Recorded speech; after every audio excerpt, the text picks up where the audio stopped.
Life can get very stressful sometimes, especially in this pandemic situation this year. It's only human to feel all over the place. You probably forgot the goals that you set at the beginning of the year. You have a messy room. You feel like everything's going wrong in your life and there's nothing going right. You just don't know what's happening in your life anymore and you just feel so lost. And that's okay, that's completely okay because we are human and we feel that way. But what's important is that you recognize when you feel that way and you start working on trying to get your life together.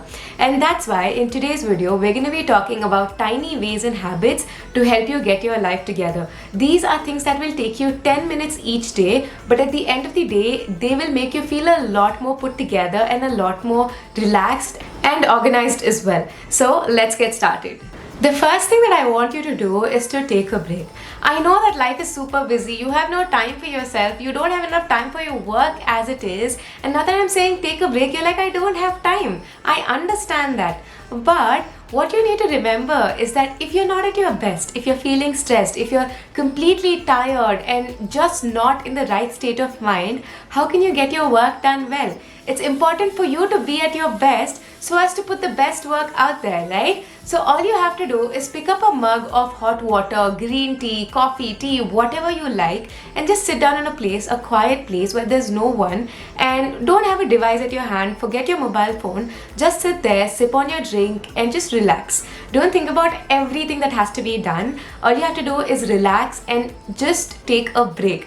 Trust me, taking a break will help you so much more in getting work done faster and in a more efficient way rather than being stressed out and doing your work. Alright? So the first thing that I want you to do is to take a break.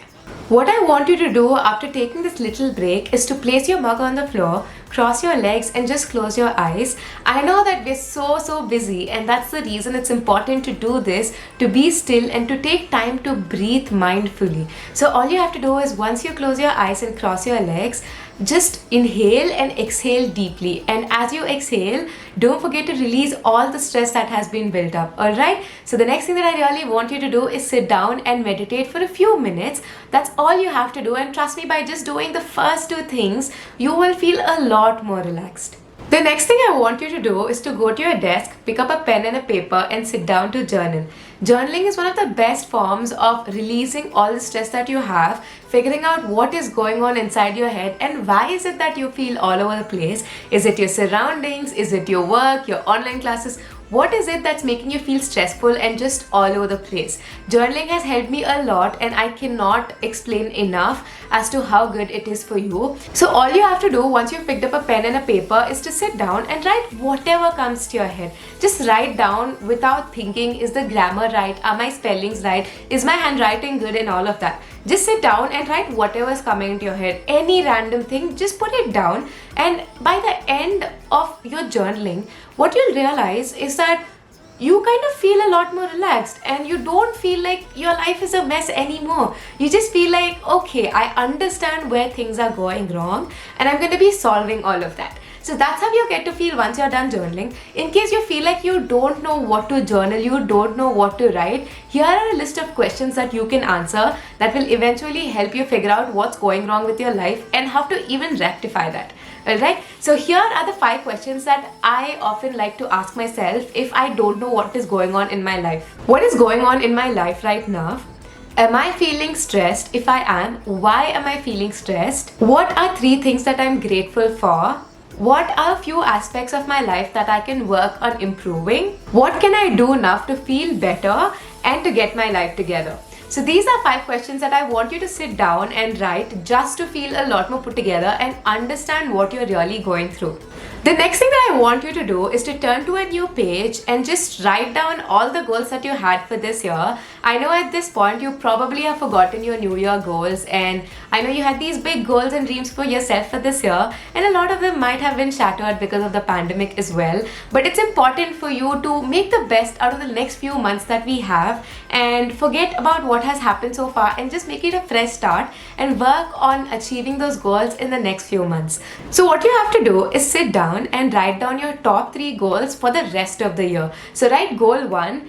This is the goal that I want to achieve, and write down what are the steps that you have to take on a daily, weekly, and a monthly basis to achieve them. This way, write down all 3 goals, and by the end of it, you will feel a lot more motivated because you know that okay, these are things that I can do on a daily basis to achieve my goals, and I still have 4 to 5 months to achieve all of them, right? So, this is the next thing that I want you to do. Once you're done writing down all your goals, get off your table and move to your bed.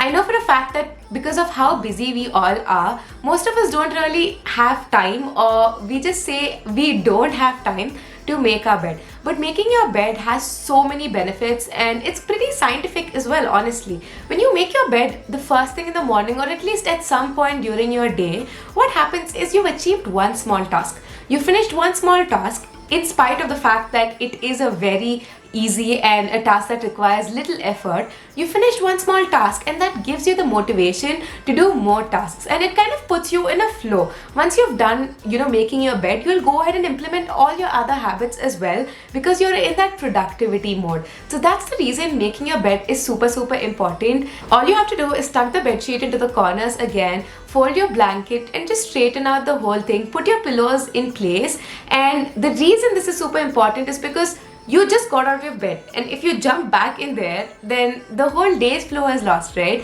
So when you make your bed, you want it to stay that way, you want it to stay that organized as well, and that's another reason you don't really jump back into bed as soon as you make it, or even 20 minutes or 1 hour later, right? So that's the next thing I really want you to do. The next thing I want you to do is to pick up your phone, play some music that you absolutely love, and set a 10-minute timer.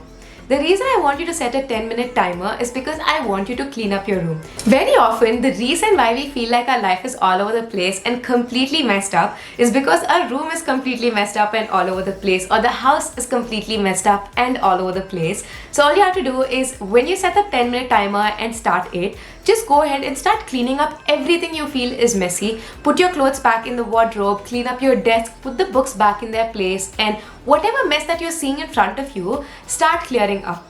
At the end of this 10 minutes, you'll be super surprised because you cleared up all the clutter that has accumulated over the last few weeks in just 10 minutes. And this is probably the clutter you procrastinated on for forever. And I know how that feels because what would take me 5 minutes, I would procrastinate it for one complete week. And that's why it's super important you take 10 minutes each day, set a 10-minute timer, and start cleaning up every night before you go to sleep. That way, when you wake up the next day, you feel a lot more inspired and motivated to go about your day than just feel stressed about living another day in your life. Once you're done with that, go back to your table and sit down. Now pick up your planner, your journal, or wherever you write your to-do list and start writing down everything that has to be done. No matter how small or big, just put it down on paper. So once you're done writing down your to-do list, we're going to be sorting out these tasks into the Eisenhower matrix. The Eisenhower matrix is a great technique to prioritize your tasks and understand what is important to do right now and what is not. So the first category is going to be for important and urgent tasks. So all the tasks that you think are important and need to be done right away, put it in this quadrant. And what you have to do is to work on them right now. The next category is important but not urgent tasks. So these are tasks that don't have to be done right away. So we're going to go ahead and decide when we're going to be doing these tasks.